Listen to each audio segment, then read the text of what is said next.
முதல்ல அப்படிதான்ப்பா வர்றோம். சரி. கடைசி பிள்ளைங்க இருக்கிறதெல்லாம் வந்து சொல்லுது. சரி. உலகத்துல உருப்படாம போயிருவான். அவன் மூத்தது மாதிரி ஒன்னே மாதிரி மூத்ததை பிறந்து இருக்கு. சரி. மூத்தவன் நம்ம இன்னைக்கு அமைதியா இருப்பான். அப்படிதான் கேள்விப்பட்டேன். சரி.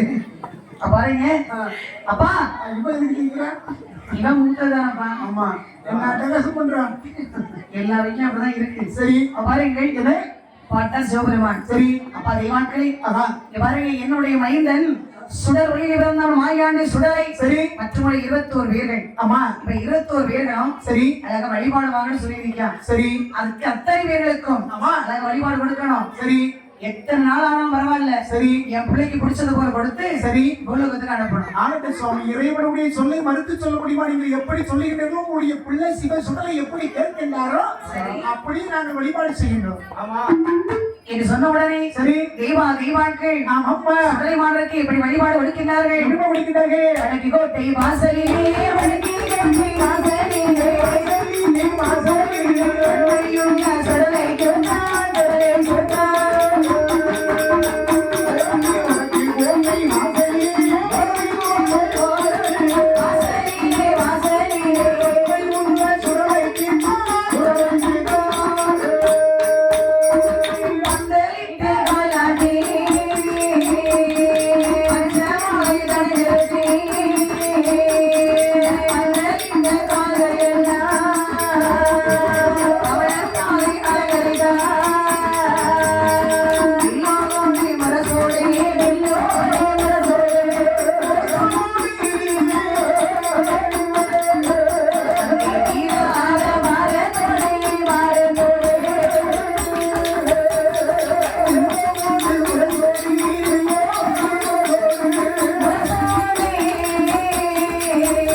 அடக்கோட்டை வாசல் வைத்து சரி பந்தலிட்டு காலாட்டி பச்சை மாலை தன்னை நிறுத்தி பந்தலிட்ட கால்கள் எல்லாம் புகழத்தால் அலங்கரித்து அது மட்டுமா சுடலைக்கு ஒரு நாள் மட்டும் வீடமன் அமைத்தார்கள். வீரவை கும்ப புடவைத்தார்கள். குடமாலை சாற்றினார்கள். சரி மலை போல் விளப்பு ஏற்றி மாயாண்டி சிவ சுடலைக்கு அழகா பூசை விடுக்கின்றார்கள். சரி சூலாடு ஒருவரனே சூழ் பஞ்சி ஒருவரனே பாலாடு ஒருவரனே பால் பஞ்சி ஒருவரனே ஆடு கோழி கிடா சரி அத்தனை பலி கொடுத்தார்கள். அத்தனை பலி ஏற்றாரா சுடலை ஏற்றுக் கொள்வார். ஆதானி போட்டு சொல்கின்றார். சரி அப்பா மகனே எனக்கு இந்த பூசை காணாது. எப்படி எப்படி